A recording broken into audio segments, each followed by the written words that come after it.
Well, hello, good morning and welcome. Thank you for joining us. Welcome to our latest Bath Life Business Surgery, this time with Bath College. My name is Greg Ingham from Bath Life's publisher Media Clash, and yeah, thanks for joining. Today we have a really stimulating session with Bath College focused on adult learning options. It's really weird when you think about it that for far too many people, education stops at 16 or 18 or 21 or so. Why? What else in our adult life ends before we've barely begun? Why should learning be somehow done when you've got 3/4 of your life, possibly more, still to go? Some big questions. So stimulation, information, and prompts to action await you today as we delve into these topics with Bath College. Our speakers, we'll be bringing them in shortly, but we'll be speaking with Chris George, Kelly Vaughan-Watkins, Paul Blenkinsopp, and Mike Wood from Bath College. Wide-ranging discussion about adult education, what courses are available, both from personal but also professional perspectives, upskilling, and also hearing about a government-funded initiative for lifelong learning. That's what it was, a mistake. Please send your questions and thoughts using the QA button below, and do add your company name or educational institution if you wish to be named, or you can be anonymous. Note that today's business surgery is being recorded and will be on our Bath Life YouTube channel this afternoon. First, some news from Bath Life and elsewhere in Media Clash before we get going. These Bath Life business surgeries are bespoke deep dive sessions showcasing companies and organisations' expertise and thinking through discussion. Look out for other education-related business surgeries, including more in the Discovery series with University of Bath School of Management. You can see November 17 for the next one of those. Please talk to us about how you might be involved in these, which are covered editorially in Bath Life, live on Twitter, happening right now, but they also have enduring value via our Bath Life YouTube channel. It's a terrific repository of insights. Business clubs, our next in-person business club is in a couple of weeks, Monday lunchtime, 7th of November, at the Royal Crescent Hotel, featuring this time the hospitality entrepreneur Debbie Still from Walcott House. Before then, we have our Bath Property Awards running on November 4th at Apex City of Bath, just a great gathering of property and pro services experts. 3 tickets, something like that, left apparently. So yeah, look lively if you want to attend those awards. Bath Life Awards, we've passed the equidistant point to the extent that matters, up to what it does. They ran just over 6 months ago and will be returning in March 2023. Unrivaled, effective, uber glamorous way to celebrate all that is best about Bath, including, of course, today's subject, education. There's also EntreConf, our entrepreneurs conference, which continues to develop from conference to video to intimate dinners with revelatory discussions, and the forthcoming EntreConf Conversations podcast series, The Future is Unwritten. And we're running a by-invitation only event on December 5th for female entrepreneurs in conjunction with Burgess Salmon and Coots. It's an example of the type of work we do with partners across any areas and run a variety of different events. Business begins with a conversation, so let's talk. Of course, at the heart of all we do is Bath Life, and we're really, really proud to publish a magazine that celebrates all of the good stuff in Bath, especially in this, our 20th year. Thank you for your support for Bath Life. Right, if the future is unwritten, there's Bath Life. Look at those splendid covers, always a joy. Let's introduce our speakers for today. Let's bring forward Chris George, Kelly Vaughan-Watkins, Paul Blenkinsopp, Mike Wood of Bath College. And here they all are. Good morning to you each. Good morning. Good morning. I will just, for those who perhaps are less familiar with you, just give a quick bio. So Chris is the Assistant Principal, Business and Technical Skills at Bath College. His remit covers all adult provision at the college, varying from apprenticeships, free boot camps, community courses, part-time qualifications, and paid-for leisure courses. Kelly, Curriculum Manager for Adult Skills at the college, worked in adult community learning and now runs the English Language School, Distance Learning Department, and Adult Skills Boot Camps. Paul, Curriculum Manager for Adult Skills at the college, background in teaching sport, and now focuses on part-time qualifications, commercial courses, and part-time leisure courses at the college. And Mike, as the Business Development Manager, working across all areas, such as apprenticeships, work placements, and adult learning. Good morning to you each. I'm really looking forward to this discussion. We've got some important questions to come on to. But Chris, if I could start with you. If you could just set the scene about the scale of the college's activities, how many students, size of team overall, how long established? Thanks. Yeah, well, thanks for having us. Good morning.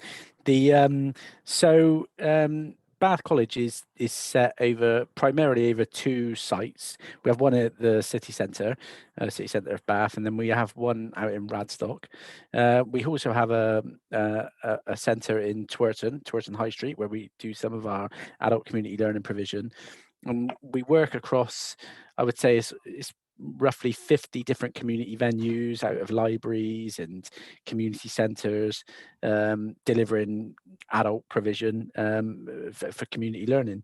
So in terms of the size of the college, I think we have around 9,000 students, of which 2,000 are 16 to 18 and roughly 6,000 to 7,000 adults, which I thought it's worth adding in there because it's sometimes the assumption that at a college is generally for 16 to 18 year olds that come out of school, but it's not. We have a vast and wide ranging curriculum for 16 to 18 year olds, but we have the same for the adults that we have in the college too. So wide range.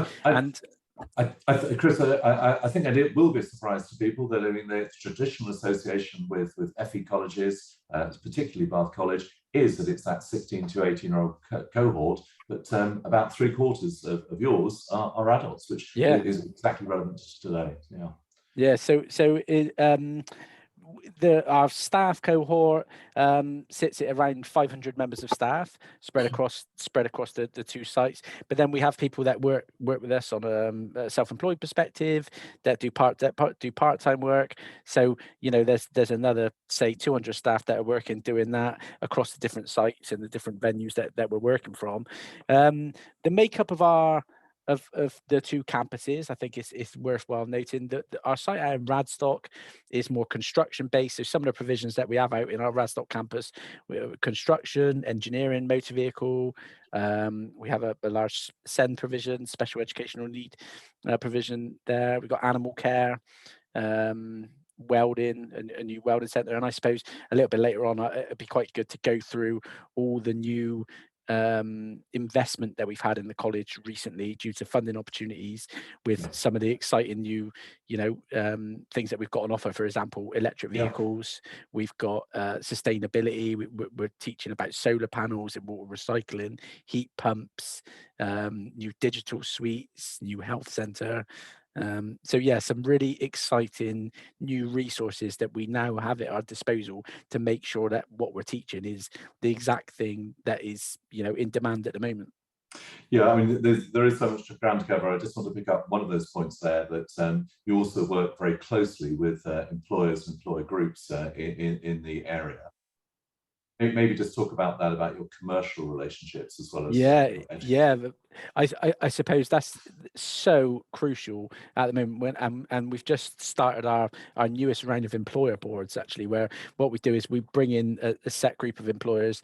Take hospitality, for example, and we bring so recently we had people in from the Royal Crescent. I think you mentioned the Royal Crescent earlier, Greg, to speak about what is actually required from employers, so that we're making sure that we're teaching students not necessarily just the things that are listed as the criteria on the qualification, the extra bits that are required by industry. And a lot of the provisions that we deliver, almost all of the provisions, have a large employer aspect. You have our 16 to 18 year olds, they go out and do work placements from a T-level perspective, which is another provision set of courses where they do more heavier amounts of hours from an industry placement perspective, very dependent and requires the employer contact, all ranging to apprenticeships. We have things called skills boot camps that you may have heard as part of the lifelong learning initiative from government, where it's all about getting adults into work, and we put on a 12-week boot camp designed in conjunction with an employer, and at the end of the boot camp, the students have a guaranteed interview for a real life job, and we act as a bit of a recruitment pipeline to get students oven ready and ready and into work. So that on its own is, I suppose, a major one. And the employer aspect, and of which, in terms of the number of employers we work with roughly 1,000 employers in the college on different courses, ranging from SME, small, medium employers, up to large organisations, for example, the RUH. And we work with Baines. I know that a number of employers also provide sort of mentoring and developmental work as well, because that's clearly important. I'd just like to ask your other colleagues just an open question, really. What do you think is distinctive about Bath College's approach? Paul, you're on mute. Oh, you talking? I was just going to say we're all a little bit like polite. I think it's the full progression pathways that we provide people.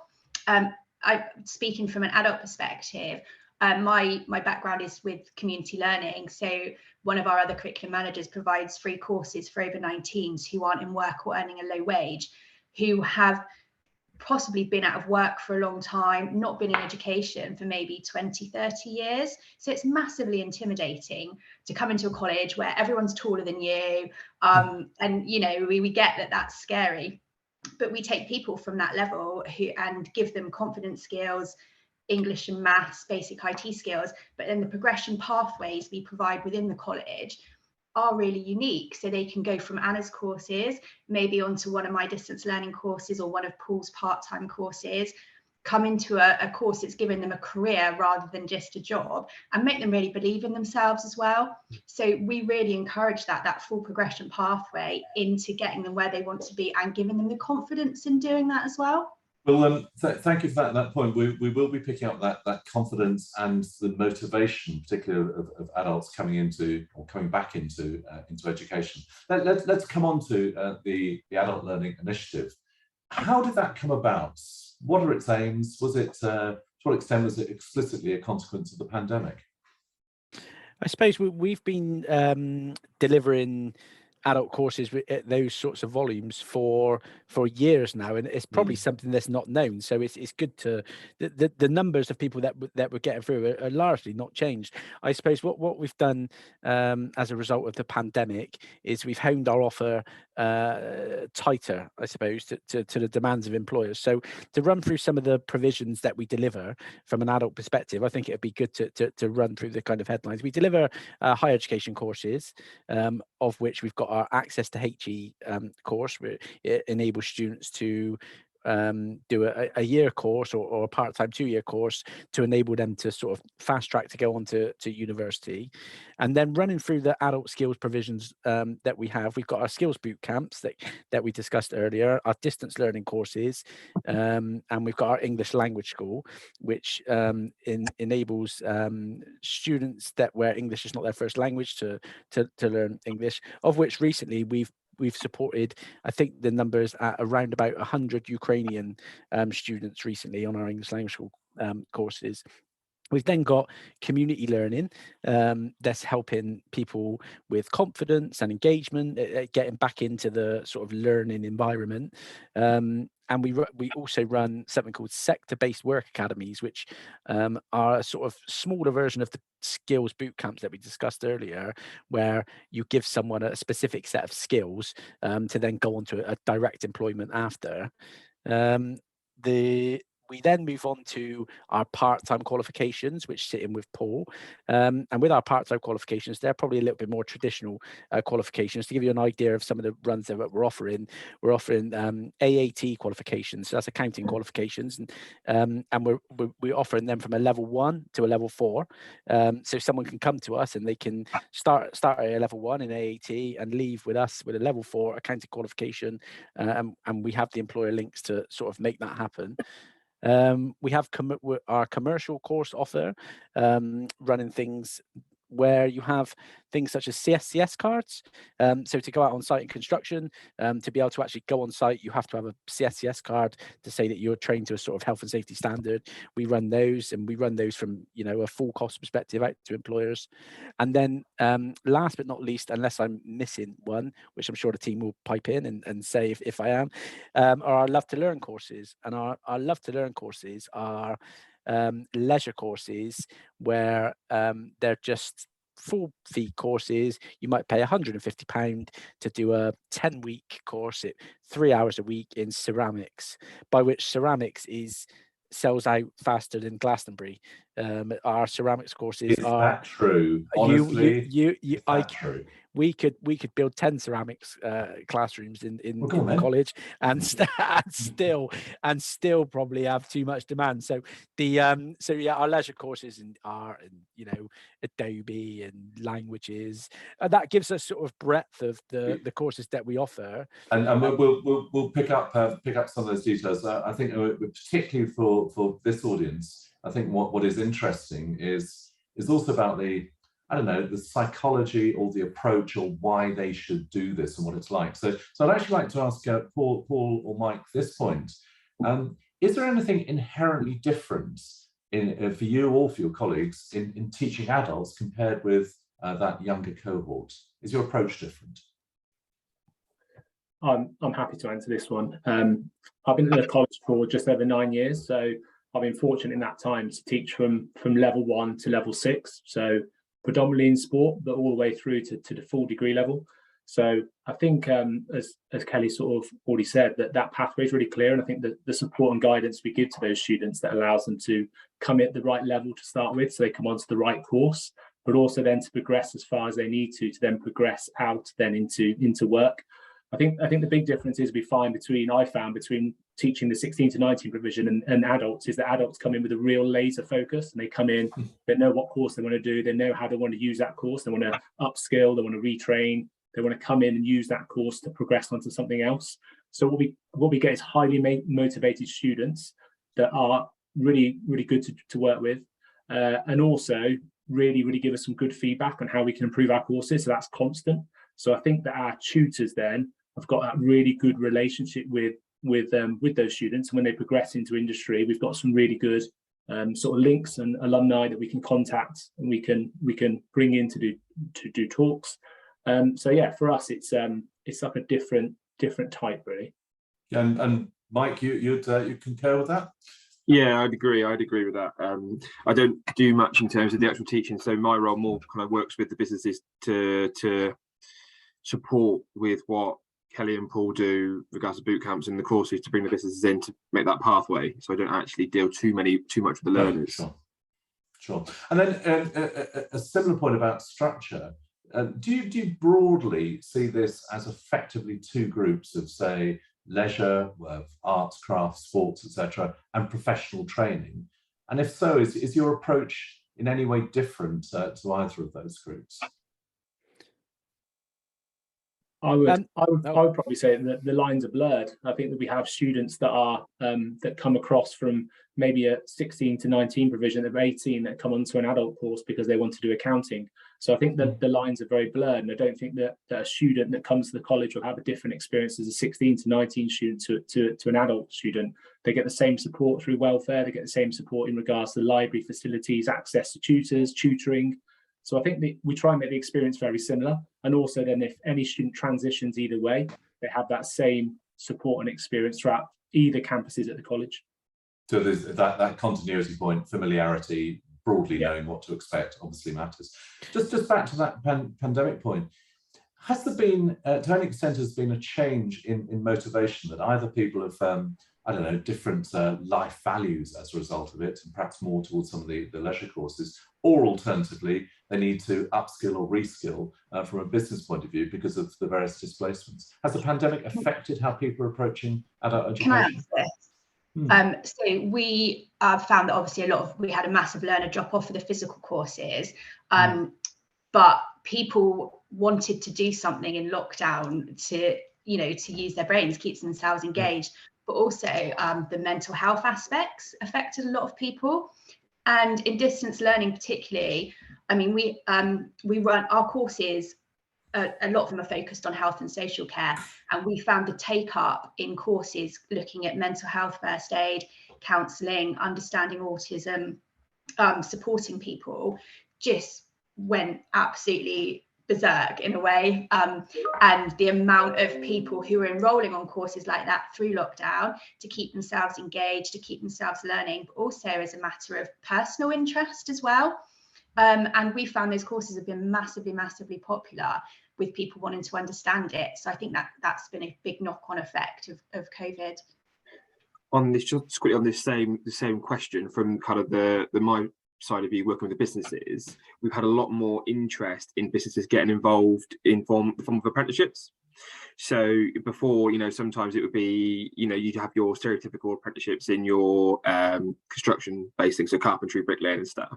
But we're getting a lot more people who are interested about upskilling their current staff on more what we would call professional courses. So, admin, management, accountancy, trying to, keep staff interested and engaged.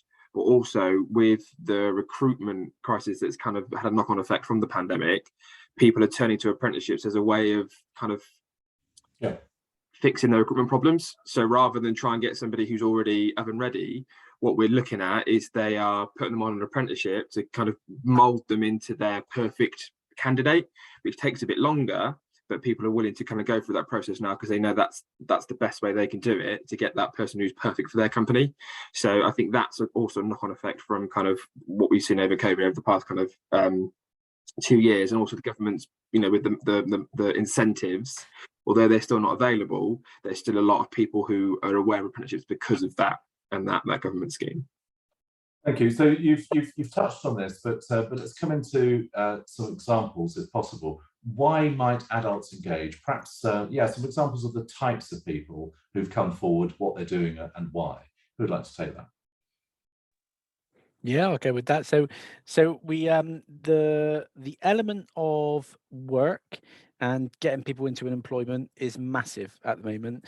The two sort of headliners on that are our skills bootcamp courses and our sector-based work academy courses, and we work in close links with the DWP, the job centre, in getting people through. Their motivation is to get into work, and they've been made redundant, let's say, throughout the pandemic for whatever the reason might be, or they might want to change their skill set. So a lot of people at the moment coming through with the intention of trying to find work, cannot find work, don't have the skill set required to change direction, and we're able to provide that. And we're able to provide that in a short, sharp, they don't need to do a 3-year course, for example, to do it. They can come in and do a 12-week course, and we will provide them with the employers with the job opportunity, and get them employment. Could I unpack this word bootcamp? I think for some people when they hear it, it either sounds military related or maybe in a work sense more digital. You often hear web bootcamps and so on. So perhaps some of your other colleagues talk us through what would it be like? What is a boot camp? What do you have to do? It is military, but we provide all the camouflage gear so people don't have to worry about that element of it. So fundamentally, the boot camps are the Department for Education recognised certain skills that are missing across the UK, well, England, and have provided funding for colleges to run short courses to fill these gaps. They are for over 19s only, so we recognise that people have commitments such as childcare, existing jobs. But so what we do is we run them either one day a week at college or maybe in one evening a week, so it fits around other commitments. So what we do is we take someone. There's four types of people who will look at joining a boot camp. So you'll have someone who's unemployed and is looking for a new job or new career. You have someone who's already in a job that wants to change direction, or maybe wants to earn more money somewhere, wants a new challenge. But then we've got the employer aspect as well. So we've got self-employed people who feel that the skill that we're delivering will really benefit their business. So for example, we've got an entry-level website development bootcamp running in January. So for small business owners who maybe don't want to outsource their website development, but need to learn the basic skills, the course is absolutely perfect. And the fourth one, Kelly, if I could take that very specifically, For Yes. someone watching this who's thinking, yeah, I quite fancy that, what, if anything, what qualifications or aptitude might they have to get onto that particular course? Just a willingness to learn. Yeah, it's basically that simple. And the fourth one is employers who have people within their business, who want to upskill them, like Mike was saying, within their own workforce to bring in more business. So, for example, we've got a welding boot camp running at the moment. We've got a guy on there who's employed by a local employer, and him being able to weld will really benefit that business in opening up the avenues for them. So they're the kind of people who can get involved.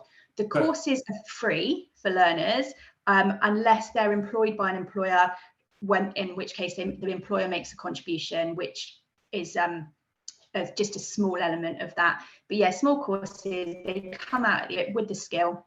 As Chris mentioned before, we pair with employers. So if they're not self-employed or not already in employment, we work with employers who will come in, interview them with the potential of giving them a live job at the end of the course as well. Okay, just a little bit more detail on that paid element. I think employers would want to know this. Insofar as it's typical, say, I don't know, a 12-week course, roughly what might it cost an employer? For an SME, about £300 per employee. For a particular skill over that period of time. Okay. Yeah, so we've got 6 coming up. If I can just run through them quickly. Please. Yep, I'm taking Chris's job of the salesperson in this conversation now. So we've got a multi-skills, which is property maintenance. So that's going to cover a little bit of plastering, electrics, plumbing, painting and decorating.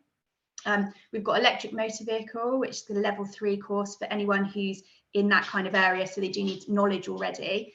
We've got entry-level BIM and AutoCAD. We've obviously got the website development, as I mentioned before. We've got environmental technologies, which is plumbing, and then we've got welding as well.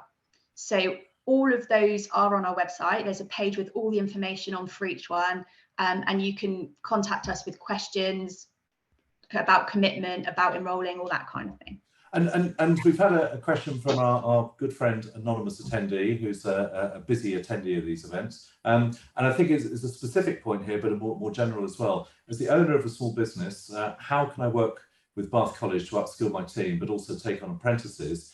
But then a related one, which I'd add to that, is if an employer wanted a course on, I don't know, how to write social media copy or whatever, what are the limitations from your side about taking on a course and responding to employers' needs? Or is it, we have this framework and you try to fit their needs into that framework? Well, I think I'll pick this one up quickly. Just so in terms of taking on apprentices and upskilling, it's a conversation. So if they would be interested in working with the college on that, they would need to email into the industry offerings inbox. That would be picked up by one of us in the business development team. So there's me, business development manager, and we've now got 4 with out for a 5th of business development consultants. So we've got 4 people, soon to be 5, who will look after the different sectors and work with these businesses to find how we can support their needs. Right. So Mike, could I ask you to repeat that email address, and for our team, if we could pop this on the social media feed about this. Yeah, so it's industry offerings at bathcollege.ac.uk. Right. Okay. And we will add that also to the coverage in Bath Live, because part of the role here is to prompt links between businesses as well as individuals, but with the college. So yeah, thank you. Cool. Yeah. So once that's kind of happened, they will have that initial conversation. We would talk about all the different ways that we've worked together. And if it was an apprenticeship that they wanted to look at, then what we would do is we'd talk for different courses and we would find one that best fit their business needs. Because the apprenticeships, there's such a vast variety. We run apprenticeships across 13 sectors, so we're quite lucky that we can be really flexible in terms of what we do. Once that's happened, we then go through the process of trying to support you to find that apprentice for our recruitment service. But if you've got people in-house that you want to develop, we would also support with that. In terms of cost, for an SME, the most you would ever need to pay for an apprenticeship would be 5% of the overall cost. So it's not a fixed rate, it's variable depending on the course. So 5% of the overall course cost. And could you give, I don't know, some indicative range or something? Yeah. Yes. To give you an example, with business admin, one of our more popular courses, that's a £5,000 apprenticeship. So 5% of that would be 250, and that's what the business would need to pay for that apprenticeship. So, you know, it's not a lot in the grand scheme of things if you're getting that development from that person. In terms of short courses that you mentioned, you know, those little ones that we could put on, well, that's where Paul would come in terms of what he does and the commercial courses. So we know there's a need for things that we might not be able to offer, but if we can gather enough interest, we have the skill set and the ability within the teaching team that we can put on those courses. So I know that Paul's recently done some work with one of our tutors around different leadership courses for people who don't want a full qualification but want small awards. So we have the ability to do that. So Paul, if broadly speaking, if there's critical mass, if there's enough of an apparent need, you'll attempt to find a way of delivering that value. Is that how it works? Yeah, pretty much. We look at if there's demand for it from an employer comes to us and said they have 5 or 6 staff or a number of staff that need to be upskilled in a certain area, then we can look at what course they would like to run, if they want a particular qualification with it. If they don't, then we can work with that employer then to put on something to support them. And it all comes down to the individual needs of each employer, and we can match those.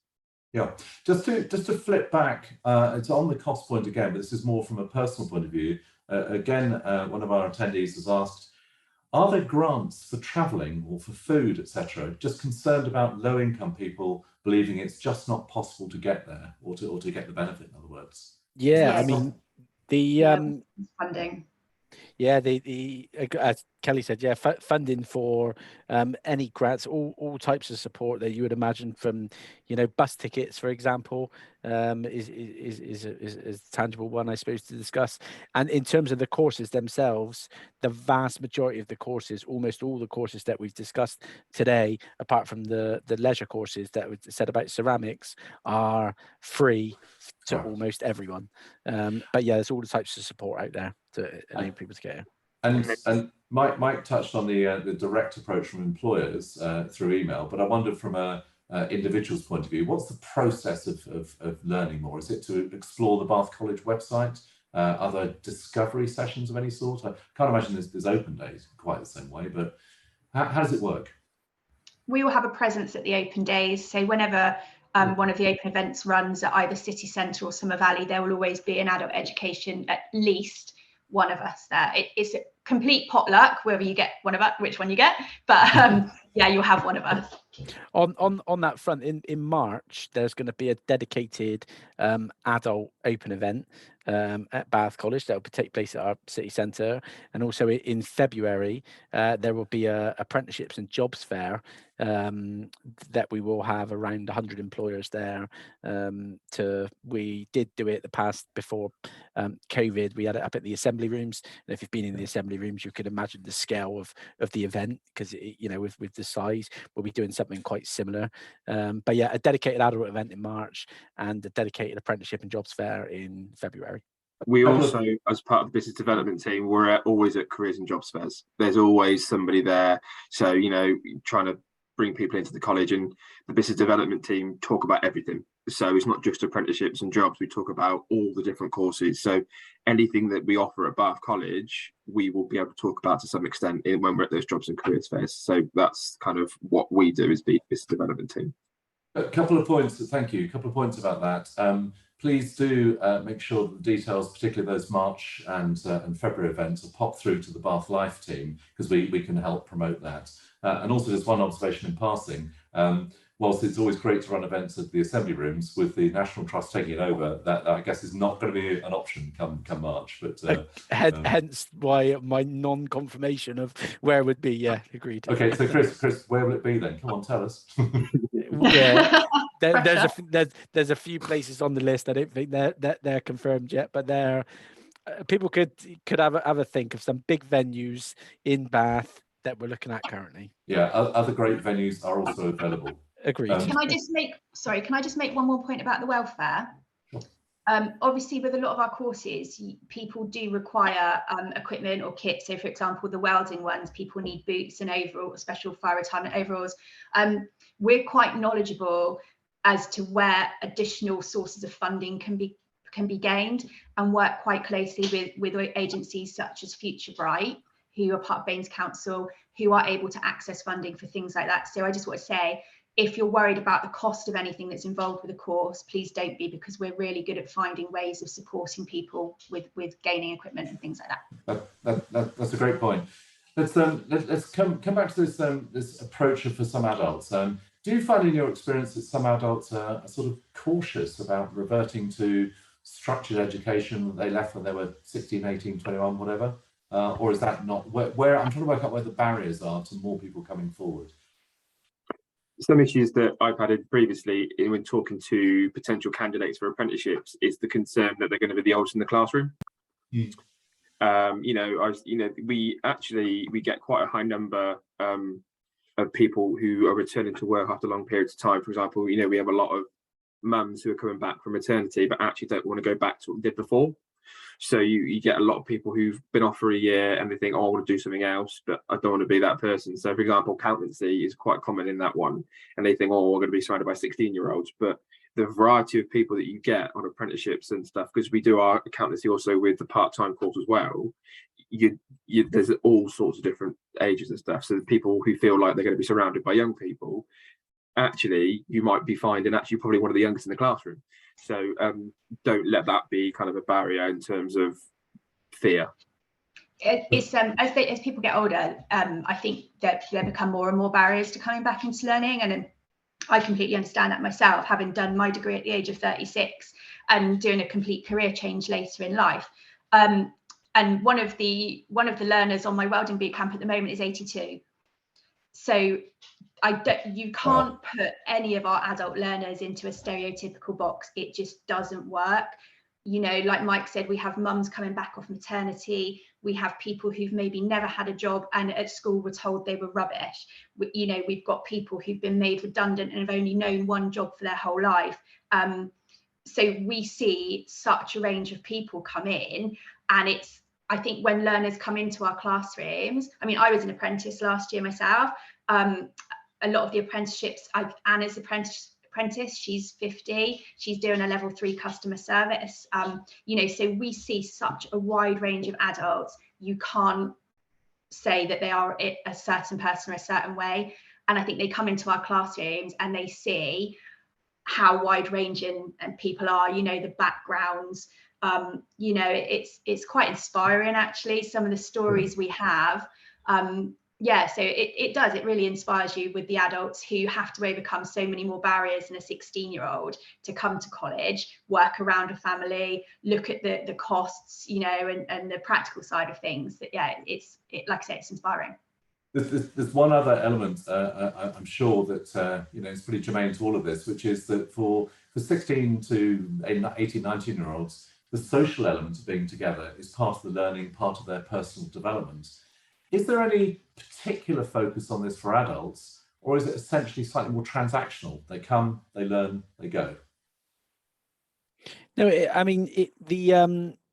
there is more of that, as you can imagine, because the adults are signing up for a short course. They know exactly what they want. They want to learn accounting in an evening for 3 hours. So it does inherently lend itself to less of the social element, where the 16 to 18-year-olds are in college for, say, 3 days a week, for example. So they have more of that. However, we make sure that we build into all of our programs the same kind of ethos that you would get at 16 to 18-year-olds, so that you have elements of tutorials, so that we have strong group working activities and additional sessions where you can put on where students can discuss and mingle with each other.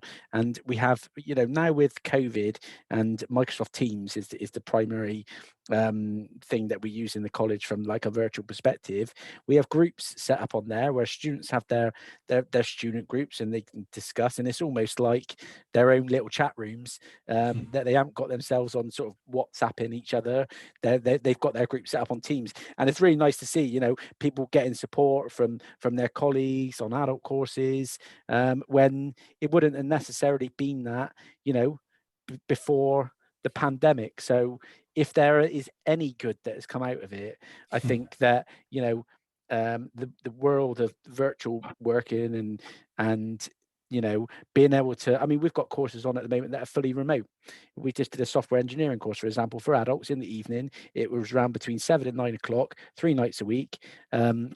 And we put it there so that adults would potentially, they put their kids to bed, they could sign on, they don't have to travel into the college to be able to do it. They could learn it all remotely. And, so, and then really good. And I suppose that networking, peer group working from an adult perspective is inherently not as much as it is with the 16 to 18-year-olds, and be lying to say that it was, but it is stronger than you would imagine it would be from a sort of stereotypical perspective. It also happens organically. I mean, every short course that I've done, we've always ended and gone for a meal or a drink after the last session. If you're there for 12 weeks, not even a week, you still build those bonds and those relationships with people in the classroom, because that's just what humans do, even on teams and stuff. So although you don't have that same element like you would if you were 16 to 18 or 16 to 19, organically it happens. There's people you're going to click with and stay in contact with. There's people that I've been on short courses with that I still actually keep contact with. So it's just one of those things that happens as well. So I mean, that's a sort of one of the softer benefits, I'd imagine, of at least some of the courses, spending time with like-minded people, building new friendship relationships, whatever. We've had a specific question about Bath Rugby. Someone's asking, could you tell me more about your links with Bath Rugby, in particular women's rugby, and why that's such a focus for you? Can you say what you do with Bath Rugby? So, go on, Paul. Well, I'm happy to talk about this. So I was involved in the original setup of this. Yeah. So obviously through the sports department. So we do a lot of work with clubs in the area. So we've had a link for 8 years. We're going to our 9th year now with Bath City Football Club. So we run their football academy. We're in the process of looking at potentially links with Bath Cricket, and that's an area we'd like to look at as well. And Bath Rugby, for many years, we've looked at different ways in which we could work with them.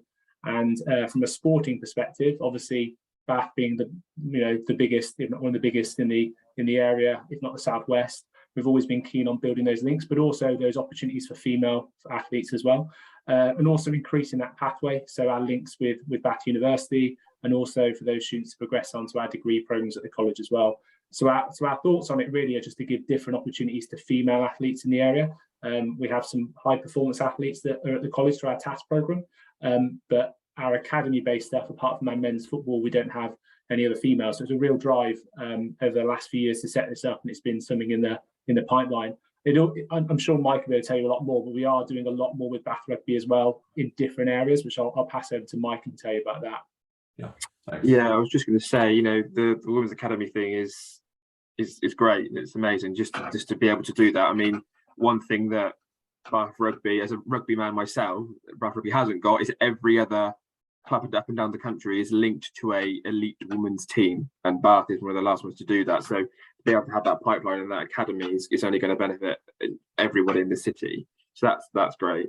In terms of what other stuff we're doing at Bath Rugby, so we're really trying to build that relationship, because they're quite a big employer in the area, and there's some stuff there. So we have done some work previously with the RPA, which is the Rugby Players Association. And what we've tried to do is we tried to offer courses to players who want to kind of build their skills and whatever they're doing, to be able to move into life after rugby. Rugby is a short, sharp career where it can end at any point. So we try to offer our courses, our adult courses, to them to say, well, why don't you come and try a bit of plumbing? Why don't you come and try a bit of welding? Why don't you come and try a bit of floristry, for things that they can do afterwards? So that's kind of another way that we've kind of tried to work with them, and we're trying to continue to build those relationships more and more. Yeah, good. Let's come to a point from Dan Nichols from our Bath Life team. Perhaps give some further examples of upskilling courses that employers and employees can utilise, particularly in the services sector, or indeed any sector. Pick a couple you've not discussed so far. Yeah, we could run. So we run youth work qualification over a year-long course. We have our CIPD courses, so from a HR perspective. We have our leadership and management courses that we're starting soon in January. I suppose if I run through some of the adult, you have carpentry, electrical courses in the evening. Paul, you've got some other examples of construction of the built environment? Yeah, construction environment, building services engineering at level 3 and level 4. So that gives us with different pathways for electrical and HVAC as well. Our electrical installation year, level 2 and level 3 is very popular. Students coming in to do that. We currently offer, as Chris has said, ILM and CIPD courses. We're looking to, from January as well, run CIM courses as well. So, and obviously our accounting as well, which Chris has already mentioned, from level 1 to 3 at the moment, and then level 4 from September is really popular as well. So lots and lots of different courses in the day and evening that students can access. A couple to just add in there, I suppose, would be we're starting quite soon. We will be running complementary therapies. As we're in Bath, you can imagine, you know, to be able to do that, and new catering courses for the hospitality region. We already run some of our sector-based work academies where we get people food and hygiene certificates as they come onto our courses, so that they're able to come out straight away with the appropriate qualifications to be able to go straight into industry. So yeah, that's, and I suppose, Greg, you touched on earlier about demand, and we're primed to send something out quite soon. Actually, we're just in the final touches of creating it, but if there is enough demand from employers or students, you know, it's quite straight. We have the ability to be able to deliver almost any course. The facilities that we've got on both of our sites, we have everything. We've got kitchens, we've got, you know, health boards, we've got a creche, we've got a gym. They're new digital facilities. We can offer almost any type of provision. If there's enough demand, we will go out and source a specialist to be able to teach it, and we will put that course on, whether it be free if we can find a funded route for it, or whether it be a costed route if there's no funding available. And as Kelly said, you know, we're pretty fly with being able to find funding for students to be able to support, but equally working with the West of England Combined Authority, with the Education Skills Funding Agency and the Department for Education, there are funding routes available to be able to fund adult courses. With the big push at the moment with the white paper from government and upskilling and reskilling, it's never been a better time to get into to upskill from an adult perspective. And do you mind if I just discuss some of the initiatives that we have at the college that are quite specific, that we're working in partnership with people about? Yeah, please do. I'm checking the time. We've got about 10-15 minutes to go. So yeah, I'll run through. So we're part of one that we work with the West of England Combined Authority called Workforce of the Future. And Workforce of the Future is about supporting SMEs, so small, medium employers in the region, with whatever is needed. And we work in partnership with a variety of different partners, supporting from a business need perspective, and we obviously help out from a skills perspective. So if you're an SME employer in the region, get in touch. There's lots of things we can do to support. We also working as a part of an Institute of Technology. So the Institutes of Technology, and there are around 20 around the country.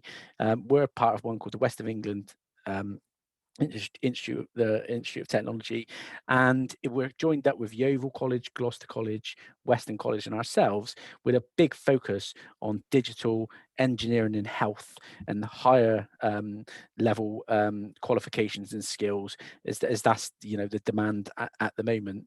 And sort of another joined a new project that will be coming off quite soon, is something called iStart that you may have heard in Bath. So we're working in conjunction with Bath Spa University and Bath University on to offer a suite of modules. So imagine a screen with tiles on there of different things that you could choose, very modular. And someone comes in, it might be someone who's employed, it might be someone that's not, and says, I want to learn that, and that, and they can pick bite-sized bits, clump them together into sort of an iStart qualification, as it were. And it won't matter whether they learn it at the college or one of the universities. It would just be an offer of education, and you can hop on, hop off of the different courses that you do. And again, that would be focused on areas such as digital, sustainability, health, employability.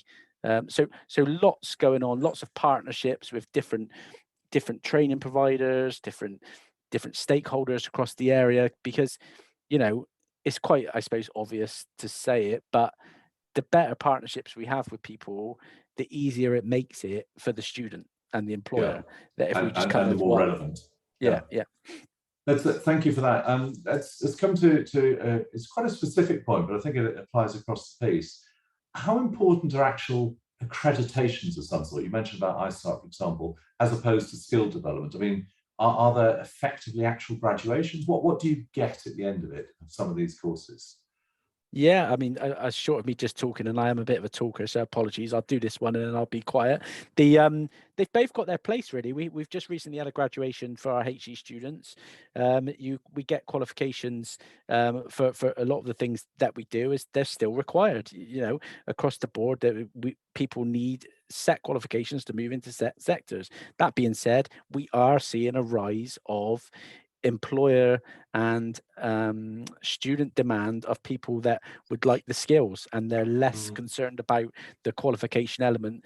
The skills boot camps, for example, that Kelly was just describing, the employers are more interested in, say, welding, making sure that the people come out can do, I don't know, underwater welding. I'm sure that's not a thing, sorry Kelly, but if that was the thing that was required, we will teach that. It won't have a qualification. The person will come out oven ready with the skills to be able to do underwater.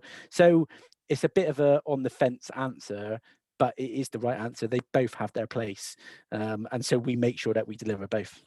What I think what Michael will be able to give you some more information on as well is we've attached to the boot camps, because some of them don't have accreditation, and people like recognition for what they've done. Absolutely. We've created digital badges for them. So the digital badges are specific to the course that they're doing and will detail the skills that they've learned on the course, and then they're uploaded onto a site so prospective employees can track and see the skills that these guys have learned.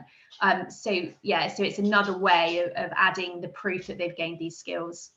Yeah, what we've also done is we're trying to work and match these boot camps to apprenticeships for people to progress onto. So as Chris said, sometimes they come out oven ready, other times they're like a part-baked baguette, they're not quite there yet, and they need a little bit more honed in. So we link them to a apprenticeship, and they can continue that development with the employer they've been successful with, been recruited by. For example, the welding one, you know, we offer level 2 and then level 3, so they can continue that development and that progression and really work their way into that industry and learn the underwater welding skills, which I'm sure Chris is going to invent. We're good. We've had a question which you touched on this area, but a little bit more, if we may, about mental health. So as Preston said, mental health and wellbeing has become a big part of how we manage our employees, and of course are thoughtful about friends, contacts, colleagues, whatever. Are there ways that Bath College can support employers to navigate these needs and or to build resilience in our leadership teams and people?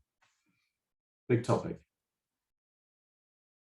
I love how everyone's just staying quiet. No, the one thing we do with the distance learning courses, we're finding a lot of people taking part in the mental health ones and the team leading ones to be able to learn those skills and then distribute them throughout their workforces, and that's been really popular recently. So they are fully funded, as all of our courses, and you do them in your own time online with the support of a tutor. And we're finding the counselling skills, the mental health first aid, and those kind of aspects are really, really popular at the moment. And a lot of people we're finding a lot of people are taking them, not just for their own interest, but also for their professional development as well. So we put a lot of our own staff through them, and having those skills and the understanding, and that is an accredited course as well. So that's a level 2, and we're going to do a level 3 as well. So like you say, with the accreditation, that's something that they gain with that. Right. And again, and this is, I mean, it applies generally, but perhaps give some specifics if possible. What's the blend of teaching, of learning? Is it how much is all in person, or it's all remote or hybrid? And if the course doesn't require physical presence, some does because it's physically based. Can students simply opt to work remotely, or do you encourage them to come in some form? How does that work? Well, it depends. I suppose we've got a large distance learning offer that is solely remote. And then it just depends on the course. So for a lot of the more practical based courses, they can come in for the practical element. And then we have some of the classes that we deliver online is a more blended approach. For some of the courses that might be, take your leadership and management courses, for example, some of the offers might be in the evenings. I suppose the detail of the course will be dependent on, you know, what we can put on and what we think the demand might be, and it would be better off going to the website. And apologies, that's not, they don't sort of have all the full detail of that there, Greg, but the it's different for different courses. I'd say the vast majority of the courses that we still deliver are face-to-face with blended elements, but we do have now more courses than we've had before that are online, taking the sort of traditional distance learning approach, which is its own separate beast, I suppose. And in terms of that beast, that distance learning approach, I mean, are there geographical barriers, and does it actually matter? Anyone can sign up from anywhere? Yeah, we've got people from, you know, as far up as Liverpool and further, studying for free with Bath College on distance learning courses, no problem. There are some funding eligibility criteria, but generally it's the whole of England we can support. And another thing that we've just brought in with the distance learning courses that we're starting this week as well are some live team sessions. So, for example, this week we've invited all of our counselling students in for an hour-long session with one of our tutors, who's going to deliver a presentation and take questions and answers. So it just adds to the whole learning experience as well. Yeah. So, different one. Are there options to sit or indeed resit GCSEs, picking up on subjects either for interest or for business need? Maths and English GCSE are free for absolutely anyone if they don't have a grade 4 or an old sort of grade C. Yeah, we've got those courses running all the time, remote and face to face. Cool. Slightly more theoretical point about education, that in past decades, the sort of liberal education approach has been that education is not is an end in its own right, and it's not all about being career purposes so much as helping develop people's thinking, skills and experience. Does at least some of the adult education that you're providing give an opportunity to revisit that point about education as part of development as opposed to a means to an end of business? Yeah, I mean, we try and provide both. If people want to go on and get the job, we try and make sure that every course has a good progression employment opportunity. But if people are coming in just to study, just because they want to, you know, understand, you know, carpentry at a level 2 or level 3 standard, yeah, that's for them too. We will not turn people away if they just because they don't want to get a job out of it. And let's come to one of the start points, which is this governmental initiative, the extra funding that there is.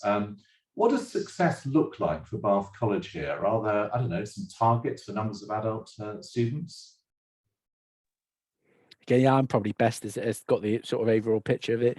There's a large push to get people into employment.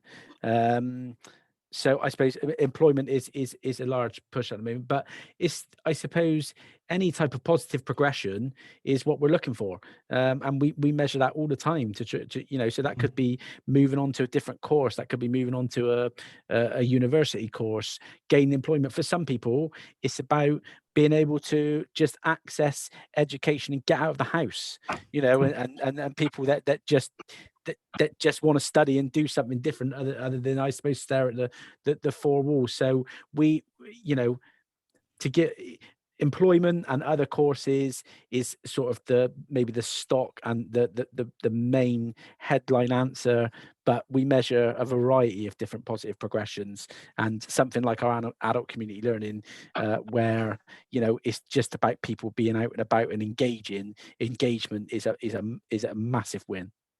And is this extra funding just for this year and these post-pandemic times, in which case jump now for the courses, or is it expectation it will continue?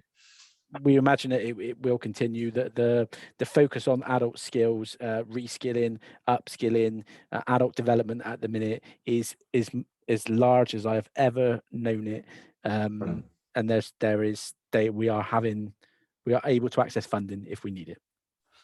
Okay, last one, because we are at our hour, is this. You've covered a lot of ground about the courses, about the motivations, about the structure, funding, etc. Could each of you, or perhaps one of you, just sum up why people watching this might consider one of these courses at Bath College? The elevator pitch. I'm willing to pitch this, I think. As I said, I've been at the college for over 9.5 years, and I think I've been fortunate to teach at, as I said, from level 1 to level 6. And I think the biggest thing the college is very good at is that we try and get the right student onto the right course, and we try and support them in that. And once we got them onto the course, then is to allow them to achieve as far as they need to go. I think what people need to understand, probably outside of who doesn't know too much about college, is that it's a really, really good environment for all students. Doesn't matter what age you are, what level you are, what your background is, what your experiences are with education previously. I think the college has always got some support system and some course that can help you achieve. And I think the big thing is trying to break down those barriers, as Chris said very early on in this call, is that if you don't succeed at school, you go to college. I think we have many, many students that come to us that progress from a level 1 through to a full degree and in a profession now, because they've wanted to come to college in a different environment rather than school. So I think at 16 to 19, I think it's different, but also adult as well. It's that you are never too old to come to college and learn. And I think there's always something that we can do, if it's from an apprenticeship, from a boot camp, from a part-time qual, from a love to learn perspective. Even if you want to just come in, do a leisure course and come and do some painting. You know, there's lots and lots of ways you can always learn. So for us, I think it's coming to see what we're about, come and have a conversation. And, you know, we got some very, very talented and very, very good tutors and teachers that will be there to support. Well, I do think, with respect to your other colleagues, Paul, that's a great ending for this. I think it's a brilliant summary of the offering, the clear passion, the determination, the opportunity. That phrase, "we're never too old to learn," and yeah, the idea that learning somehow stops at 16, 18, or 21 is sort of daft.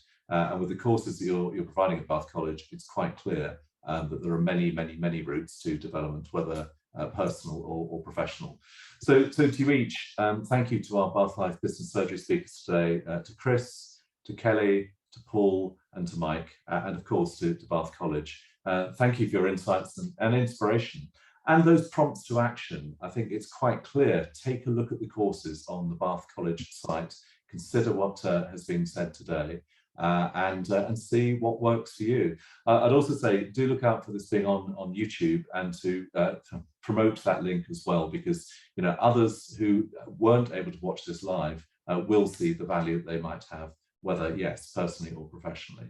Thanks also to a considerable number of questions we've had and the time for people watching. Thanks also, more thanks for your support for Bath Life as well. This has been a Media Clash production, and this has been our latest Bath Life Business Surgery. Thank you. Bath together, always. Thanks. Thanks. Bye-bye. Thank you.